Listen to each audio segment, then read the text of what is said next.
بسم الله الرحمن الرحيم، اهلا وسهلا بحضراتكم صديقي العزيز. اكيد اتفرجت النهارده على ماتش بيراميدز وسموحه، واكيد اتفرجت على ماتش الزمالك والاسماعيلي. بسم الله الله اكبر، حالات تحكيميه ملهاش حل. بس معلش يعني احنا عايزين نتكلم في حاجه مهمه، موضوع توجيه الدوري، واصل الدوري موجه، الدوري موجه، الدوري موجه. لو احنا قعدنا نشتغل بالنغمه دي مش هنلعب كوره في مصر.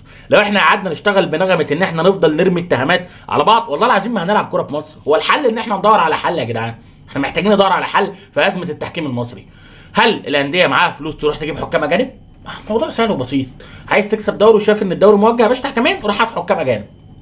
مش قادر ان انت لا مؤاخذه يعني تجيب حكام اجانب، وعندك مشكله بالنسبه للتحكيم المصري وفاقد ثقتك في التحكيم المصري. طب والحل؟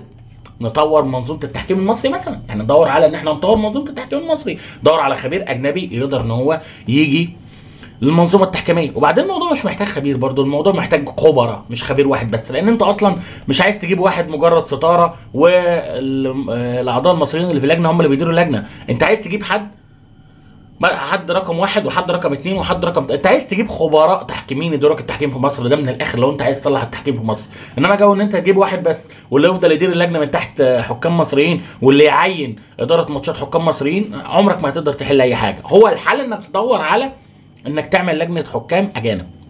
معلش ده الحل الوحيد ان انت تحاول تطور التحكيم في مصر. انما قصه اصل الدوري موجه للاهلي، اصل الدوري موجه للزمالك، اصل الدوري موجه لبيراميدز، والله العظيم ما هنخلص. احنا كده مش هنخلص. احنا كده مش بندور على حل. احنا كده مش بندور على، احنا كده قاعدين بنرمي اتهامات بس.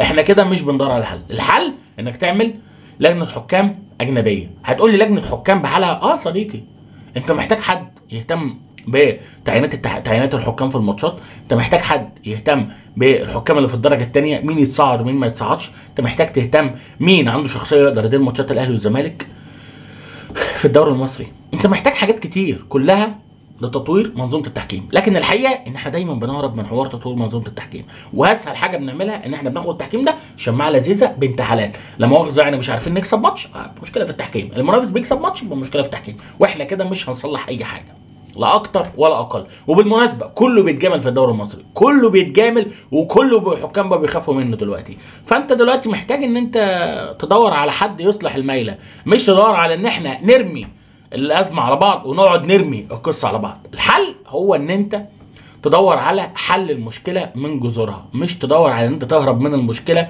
لان ده مش حل. ده عباره عن مسكن جمهور ابيض يقول لك اصل الدوري موجه للاهلي، وجمهور احمر يقول لك اصل الدوري موجه لبيراميدز عشان الاستثمار ما يزعلش، وبيراميدز يقول لك بنتظلم عشان خاطر انديه جماهيريه زي الاهلي والزمالك. فانت كده مش عارف ترسى على حل، كل واحد عنده مبرراته اللي بيتكلم فيها. فالحل ان انت تدور على ان انت تطور الحكام اللي عندك. الحكام اللي عندك كويسين، هم كويسين بس عندهم مشاكل في الشخصيه قدام الاهلي والزمالك تاني وتالت ورابع. حكامك مش فاسدين، حكامك عندهم قله ثقه بسبب ان في منظومه ما بتحميهمش.